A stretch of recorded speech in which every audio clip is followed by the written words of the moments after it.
Welcome to the latest episode of Two Halves, Two Innings Football. This episode is sponsored by Dave's Optometrists. For any specialist needs in your eye care, they're the guys to go and see. Link to their website is in the comment section. So, Rohit, how are you feeling? International break? What have you been doing in the past 10 days? Oh, thank God, man. I've been watching cricket, but thank God. By the way, when we talk about cricket, guys, we have a cricket channel as well. If you haven't watched it or subscribed yet, please subscribe. I will put the link in the description. But yeah, mate, I was watching cricket, but boring international break. But we should congratulate English football team to qualify for the World Cup. Well done, Thomas Tuchel. I mean, it's always going to be a guarantee, though, wasn't it? Let's be honest. Yeah, it was easy. I think the group was easy. There shouldn't have been any difficulties to qualify. But I think actually, I mean, after that, it's very important that we praise Team England for their qualification. But the biggest round of applause, I don't know if you've got your music to hand, Rohit, it goes to Cape Verde. So they're the smallest country in the world that's qualified for the World Cup. So well done, Cape Verde. Well done. So during the international break, did you be able to catch up on kind of how your Arsenal players are doing? Yeah, Marino scored again. He scored a brace last night as well against Bulgaria. So he's been in a good form. So I was happy for him, and I was hoping Saka, Rice, and MLS Skelly doesn't get injured. So touch wood, they came back okay. The match was okay. Saka played about 60 minutes, I think, and he had a good run. But unfortunately Odegaard's injury came out, the time scale came out, so he won't be back till next international 6 break. weeks, I think. Yeah, 6 weeks. So it'll be December. I think early December he'll be back. So unfortunate that. But so is he scored as well last night, so that's good for him. But yeah, I think so far so good. I haven't heard anything back yet. Touch wood. Gokares was quiet though.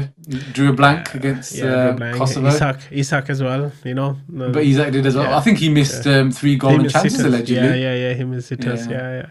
Yeah. So, but I think this is the difference, isn't it? Sometimes English, I mean the club games and the international games. Sometimes you don't play well, you don't gel properly as a team yet. Maybe I think they've been going through a rough phase at the moment. Sweden. They've not been performing. Yeah, they're not the team of the 90s. Yeah, exactly. They've not been performing very well. Imagine having Gyökeres and Isak at the top and not been performing well. Amazing. But that's what I say. Players. I think they're going to miss out on qualification. Actually, probably. Yeah. And Wales got. Well, then back to Premier League. So this is match day 8. So your Arsenal have got Fulham away. Yeah, Fulham. And obviously you touched on it a moment ago. You seem to have come back, hopefully injury-free from the international break, but there is that news, as you said, that Odegaard's injury has been confirmed to be 6 weeks out. But as we've touched on before, Rohit, I think for me, I think if I was part of the Arsenal setup, I'll have great confidence that whilst you've had a lot of injuries, and you have had a lot of injuries, you've been very lucky. We have, so I don't know if it's from the first day. The training, something to do with the training, or whether it is just kind of one of those bad luck things you tend to have that. But whoever's come in for these players, they've taken the mantle. So I suppose, who are you seeing that's going to replace Odegaard for the next 6 weeks or step up? I think it'll be easy. I'm banking on him. I think. Really? Yeah. He will play the number 10 role, I think, because if you see the last game as well, and game before Newcastle game as well, and when Odegaard was out injured, Mikel played his number 10 role and had Rice and Zubimendi behind him. So I think he will play the same role. I think same tactics with that same formation. I think there won't be any team changes since the last game. Obviously, Odegaard started the last game, but he got injured straight away. But I think it will be the same team. And what's your record like at Fulham? I think Fulham is away. It's a bit of a derby. It is a derby. Sometimes, if you see the last few years, it's been a tough night or days going to Fulham. And last year we drew. There was a tiny bit offside where Saka scored, but he was offside. Martinelli was offside, if I remember correctly. But yeah, I think it's a tough game to play. First thing, you're coming back from international break. But luckily it's in London. They don't have to travel too far. But like you said, Amit, we bought well. And hopefully we'll win this game. Gelling. Yeah. And it's not a 12:30 kickoff, is it? Or Now it's is it, I 5 think, is it a o'clock. 3 Yeah. o'clock Thank kickoff? God. Thank God. No, 5 Oh, there o'clock. you go. Yeah, Five, you half can't 5 complain p.m. then. Yeah. Shouldn't be complaining. But you mentioned, Amit, regarding the injuries, right? Arsenal had first day, when we played, we were in India when Arsenal played Man United. Manchester United, yeah. Yeah. And then Havertz got injured. And Yeah. the first game I saw, oh my God, there you go. First game, Yeah. a player got injured, But And then Liverpool, then injury Liverpool, defender, wasn't it? Saliba got injured. Then Odegaard got Yeah, that was a injured. sleeper. Yeah, Saka got injured. And, White got injured as well. So, yeah, so Odegaard it's been three up and times. down. Hasn't Yeah, Odegaard's been Odegaard injured 3 three times, times. isn't he? Yeah, exactly. Jesus been injured, and Madueke got injured against City. So Oh, it's yeah, been like, Noni, yeah. Noni got injured. It's been like up and down, Amit, to be honest. But luckily, our team as a squad, we are strong this year, like we discussed in the previous podcast. So I think we should be able to tackle this. I don't think we can take more than this now. It's gonna be too much otherwise. This is what I mean by I'm luck. quite intrigued actually by Yeah, your injuries though, because it's yeah. not as if you guys are a high pressing team, are you? It's Yeah. not like kind of We- like Jurgen Klopp's Liverpool, where Yes, you kind of yeah. expect, I suppose, there's the strain on the body and the pace that you probably expect a little bit more injuries because just because of the intensity of the game. So you're Yes. not. I'm not saying you sit there just kind of doing passing left sideways because you're not that kind of team. You're not boring. You're not boring Arsenal. But some people are saying that the handbrakes are on at the moment. What do you think about this, Amit? I mean, I remember, Arsenal under George Graham, when the singing and the song actually by the Arsenal fans used to be 1-0 to the 1-0 Arsenal, to the I think. Arsenal, So, and they're very Jose Mourinho like in terms of very solid at the back, and they kind of nick games 1-0, 2-0. That's when Arsenal were, I would say, boring, but boring for the opposition, not for Arsenal fans, because you're winning games and you're winning titles, and at the end of the day, that's what we're all in it for, really, aren't we? And if you can't, then that's when the entertainment comes the second bit. That no one, everyone remembers Greece winning the Euro 2004. I remember that. They were awful. The worst team ever. Probably to win it, but the fact is though, their names on the cup. Well, there's big nations like England who have never won a European, championship, national European championship. So, would you rather be the boring team that wins the cup or the exciting team that has never won the cup?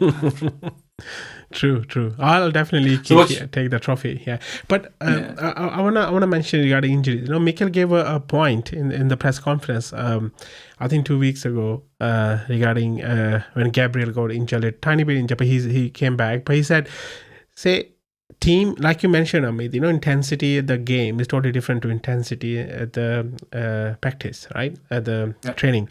So he said, you can't duplicate the same intensity, Say, for example, if Isaac is running and Gabriel had to really push hard for himself to cover that ball, he may get injured, which is not replicable at the training ground because you are not playing like this. You are not doing that. The situations are totally different, the pressure, the mental pressure, the thinking you have to do at the game level. So it's totally different. This is why he's saying sometimes you can get injured. This is what I mean by luck. We need to have luck.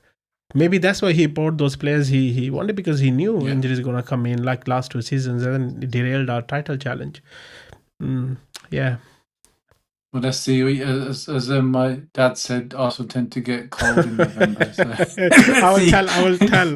I'll tell Uncle, say, don't worry, Mamaji, don't worry. You'll be fine. I'll be fine. We'll win this. We'll go to Soho Tavern after winning the league, and I'll pay for that. That's it. Oh, go on then. Right. Well, I'm not sure whether I'm going to look forward to that or not. No, it depends who else is challenging for the. Sorry, it depends who else is challenging for the title. If it's Liverpool, then I probably will look forward to it because I don't want them to beat Manchester United's 20. Yeah, the 20th eventually, but Arsenal second, 13th. Yeah.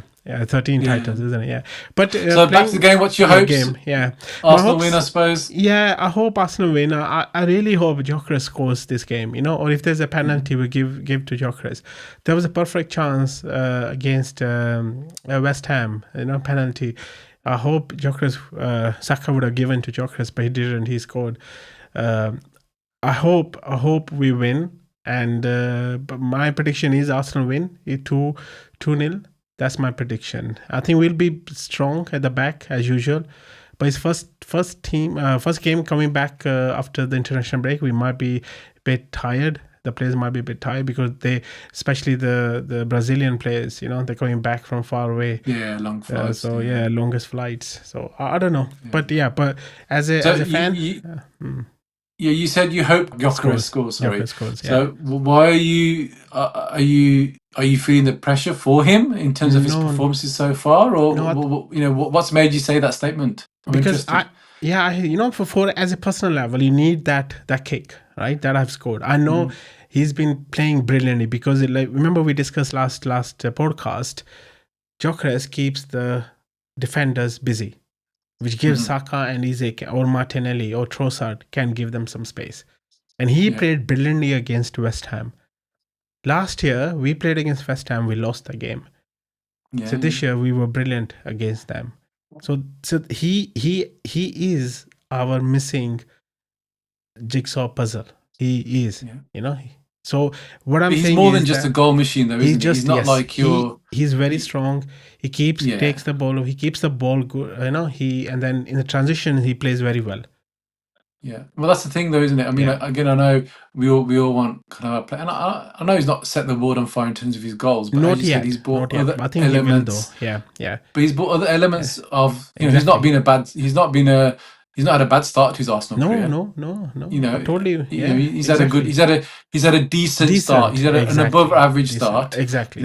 He scored goals. Yes, he scored a couple of goals. He's off the mark, and he's adding more value to your team because, as you said, it's not just about his goals. It's about this positional hold-up play. Being in being in the face of defenders, so to speak. Having that presence, so they know that he's there, creating opportunities for others to come in and creating space. Yes, and I'm hoping the one I saw at Sporting. I'm hoping that Gyökeres starts soon. Start scoring those goals soon because he was immense at Sporting. The goals I've seen him score were brilliant. It won't happen. You know why? It won't happen. You know why? Why? Because you need to go 3-4-3 with Amarin. That requires this. I will happily give you Amarin if that's what it takes for you to be happy with No, we don't want Amarin. No. We're happy with Mikel for now. Yeah. But let's come to we talk about Amarin. I mean, the big game this weekend. Yeah, but now my prediction for Arsenal. Oh, yes, please, go on. Yeah, Arsenal win. There you go. Yeah, end of that. I knew that. See, I made more of a fuss about it than my actual prediction. Go on, sorry, you were saying? No, yeah, so big game this weekend for you, Our fourth co-host, Dheeraj, Liverpool fan, you and Ajay, a Manchester United fan. I hope Dheeraj can come back to when we review this game, but let's see if he comes back. And oh my God, what a game coming back straight from international break. It is.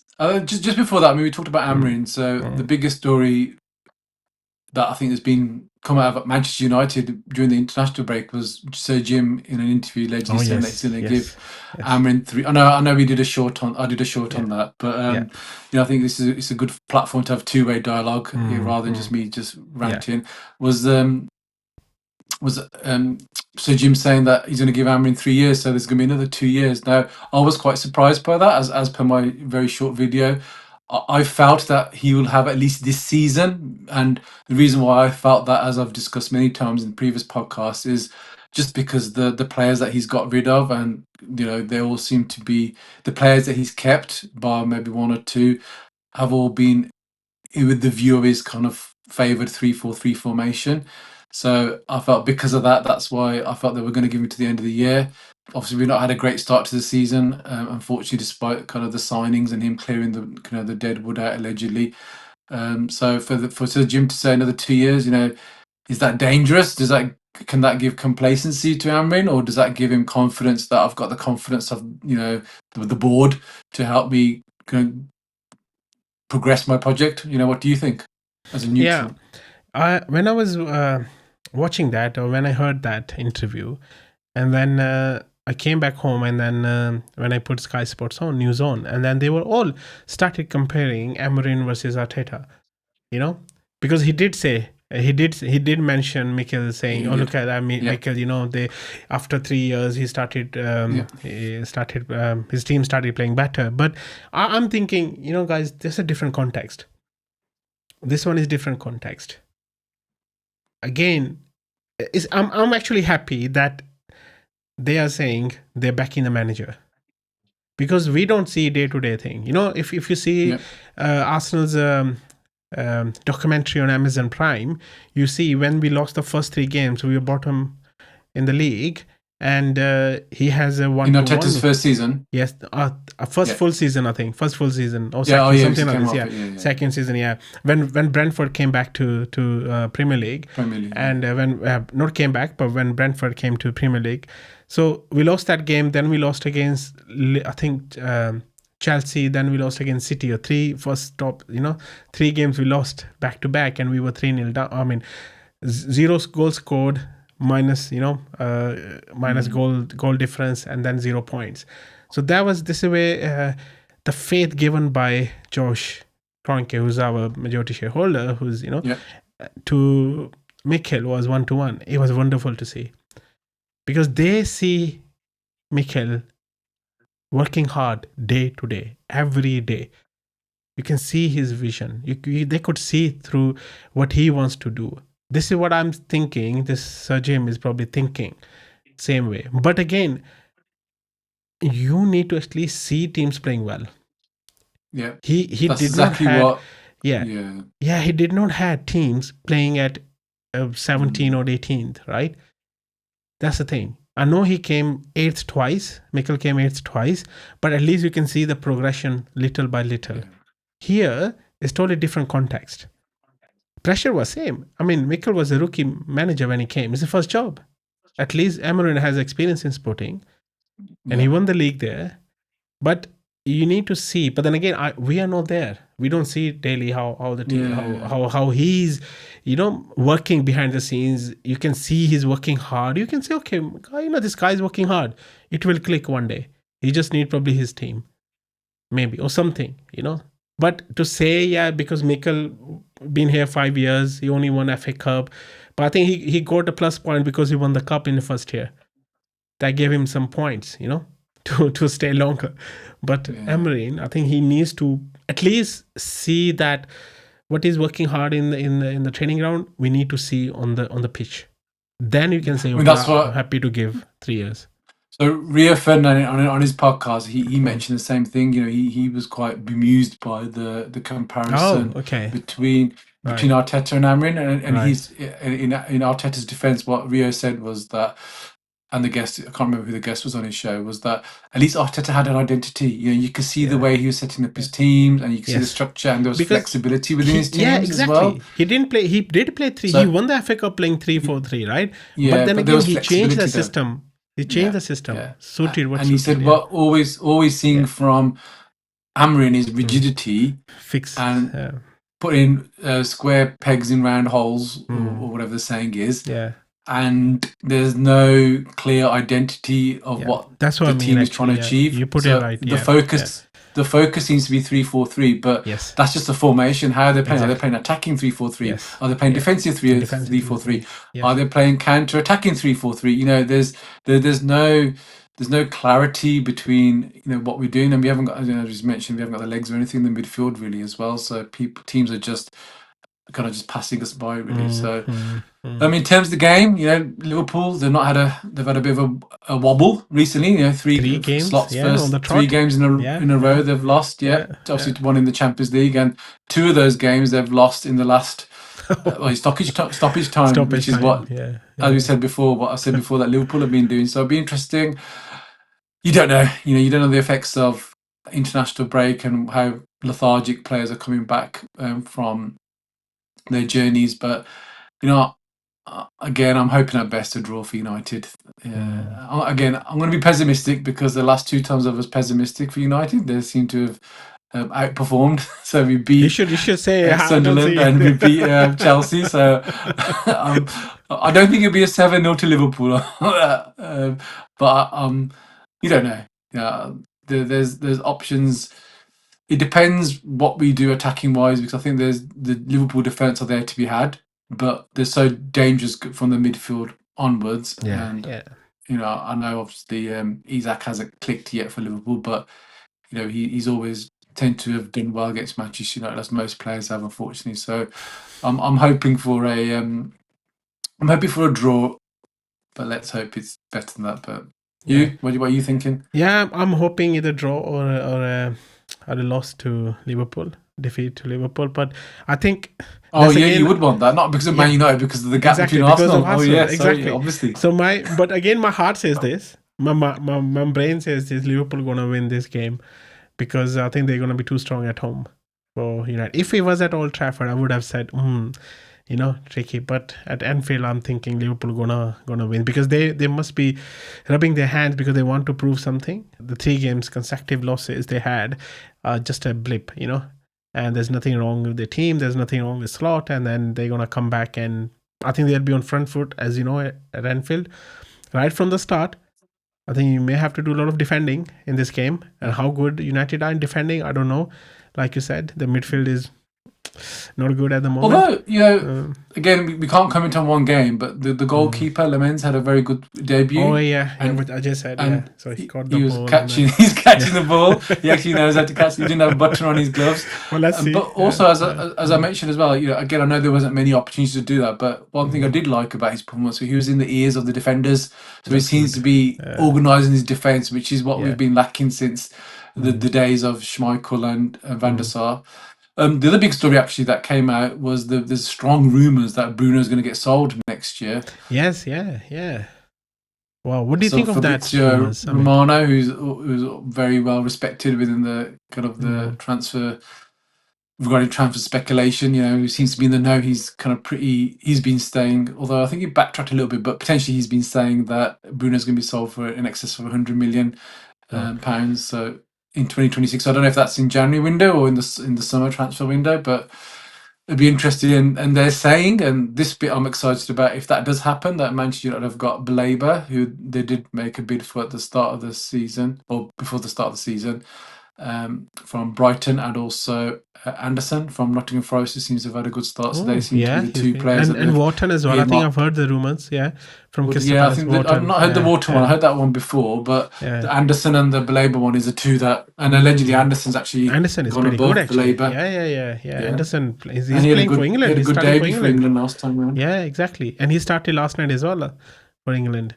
So it might be good buys. Yeah, I think this is where you need to show your midfield up at the moment, and probably defense as well. You need good defenders, and I think now you got Sesko. I think Sesko is a good buy, I suppose.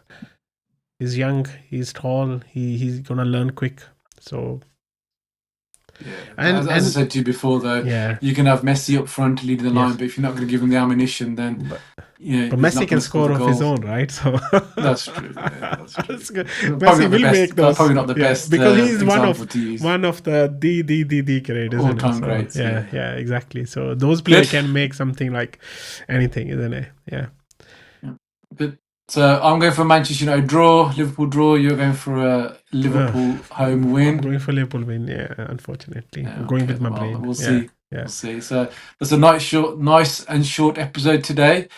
So we look forward to catching you up when we review Matchday 8, and let's see who comes on top with the predictions. So please, as always, guys, do follow, like, subscribe, comment. Your support is really much appreciated, and we look forward to seeing you on the airwaves very soon. Until the next time. Goodbye. Take care, guys.